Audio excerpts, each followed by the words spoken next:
السلام علیکم ورحمۃ اللہ وبرکاتہ۔ ہم سبھی نے پچھلی ویڈیو میں ہمارے حضور نبی کریم صلی اللہ علیہ وسلم کا خاندان اور پیدائش کے بارے میں جانا کہ ہمارے نبی کے پیدا ہونے سے پہلے ہمارے نبی کے والد صاحب کا انتقال ہو گیا اور ہمارے نبی صلی اللہ علیہ وسلم کا نام محمد کس نے رکھا۔ تو چلیے اب آگے جانتے ہیں، ویڈیو کو شروع کرتے ہیں۔ بسم اللہ الرحمن الرحیم۔ حضور نبی کریم صلی اللہ علیہ وسلم کا بچپن۔ حضور صلی اللہ تعالیٰ علیہ وسلم کو سب سے پہلے ان کی والدہ ماجدہ نے دودھ پلایا، لیکن اس زمانے میں دستور تھا کہ لوگ اپنے بچوں کو پیدا ہوتے ہی دودھ پلانے کے لیے قریبی گاؤں کی شریف عورتوں کے سپرد کر دیا کرتے تھے، تاکہ کھلی ہوا اور کھلے ماحول میں رہ کر ان کی صحت اچھی ہو جائے اور وہ صاف ستھری عربی بولنے بھی سیکھ جائیں۔ اس زمانے میں شہر کی نسبت دیہات کی زبان زیادہ فصیح مانی جاتی تھی۔ قبیلہ سعد کی ایک نیک دل خاتون جن کا نام حلیمہ تھا، گاؤں کی دوسری عورتوں کے ساتھ مکہ میں آئیں تاکہ دودھ پلانے کے لیے ان کو بچے مل جائیں۔ دودھ پلائی کے عوض ان دیہاتی عورتوں کو معقول معاوضہ ملتا تھا، اس لیے انہوں نے بڑے بڑے سرداروں کے بچوں کو دودھ پلانے کے واسطے لے لیا، مگر حضور نبی کریم صلی اللہ علیہ وسلم چونکہ یتیم تھے، اس واسطے ان کو کسی عورت نے نہ لیا۔ یہ حالت دیکھ کر حضرت آمنہ رونے لگیں اور ان کو اپنے مرحوم شوہر یاد آ گئے۔ آخر حلیمہ سعدیہ نے اس یتیم بچے کو دودھ پلانے کے لیے لے لیا اور ان کو لے کر اپنے گاؤں میں آ گئیں۔ حضور نبی کریم صلی اللہ تعالیٰ علیہ وسلم نے یہیں حضرت حلیمہ سعدیہ کے گھر میں پرورش پائی۔ جب 4 سال کے ہوئے تو حلیمہ کے بچوں کے ساتھ جنگل میں بکریاں چرانے کے لیے جانے لگے۔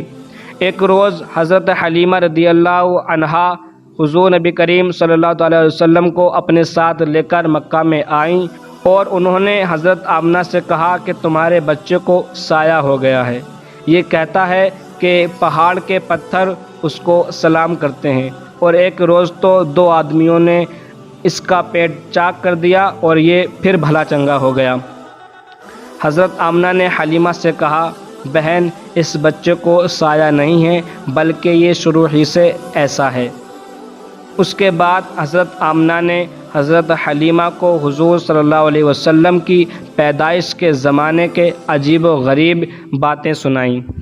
آخر حضرت آمنہ نے اپنے بچے کو حلیمہ سے لے لیا اور اس کے بعد حضور نبی کریم صلی اللہ علیہ وسلم اپنی والدہ ماجدہ کے پاس مکہ میں رہنے لگے۔ یہاں بھی ان کے عجیب و غریب باتوں کا چرچا ہونے لگا۔ کچھ عرصے بعد حضرت آمنہ رضی اللہ تعالی عنہا نے مدینہ جانے کی تیاری کی، جہاں ان کے شوہر کا مزار تھا۔ حضرت آمنہ اپنے 5 برس کے یتیم بچے کو لے کر مدینہ گئیں اور وہاں اپنے شوہر کے مزار کی زیارت کی۔ حضور صلی اللہ علیہ وسلم جب اپنے والد ماجد کی قبر پر پہنچے تو انہوں نے اپنی والدہ ماجدہ سے ان کے بارے میں بہت سی باتیں پوچھیں۔ مدینہ سے مکہ آتے ہوئے راستے میں حضرت آمنہ بیمار ہو گئیں اور مقام ابوا میں ان کا انتقال ہو گیا اور اسی جگہ ان کا مزار بنایا گیا۔ حضور نبی کریم صلی اللہ علیہ وسلم دوسری عورتوں کے ساتھ واپس آئے۔ مکہ میں پہنچے تو جناب عبد المطلب نے حضور کو گود میں لے لیا اور بہت روئے اور کہا، افسوس، تیرے ماں باپ دونوں خدا کو پیارے ہو گئے، مگر بیٹا غم نہ کر، جب تک میں زندہ ہوں تجھے کوئی تکلیف نہ ہوگی۔ 1 سال بعد جناب عبد المطلب بھی بیمار ہوئے۔ انہوں نے اپنے سب بیٹوں کو جمع کر کے دریافت کیا کہ میرے یتیم پوتے کی سرپرستی کون کرے گا۔ سب بیٹوں نے اس خدمت کو حاصل کرنا چاہا، مگر جناب حضرت عبد المطلب نے حضور نبی کریم صلی اللہ علیہ وسلم کو ابو طالب کے سپرد کر دیا۔ چنانچہ دادا کی وفات کے بعد آپ اپنے چچا جناب ابو طالب کی سرپرستی میں پرورش پانے لگے۔ اس وقت آپ کی عمر 8 سال کی تھی۔ جناب ابو طالب حضور نبی کریم صلی اللہ علیہ وسلم کو اپنے بچوں سے بھی زیادہ چاہتے تھے اور ان کا ہر طرح خیال رکھتے تھے۔ سوتے تو حضور کو ساتھ لے کر سوتے اور باہر جاتے تو حضور کو ساتھ لے کر جاتے۔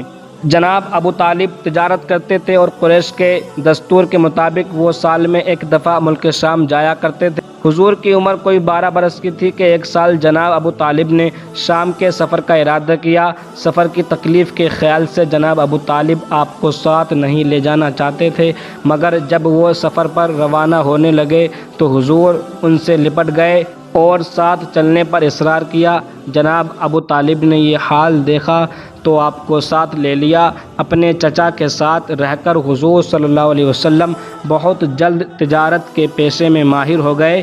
آپ صلی اللہ علیہ وسلم نہایت سچے اور امانت دار تھے اور مکہ کے لوگ آپ کو امین اور صادق کہہ کر پکارتے تھے، اس لیے کئی لوگ آپ کو اپنے ساتھ تجارت میں شریک کر لیا کرتے تھے۔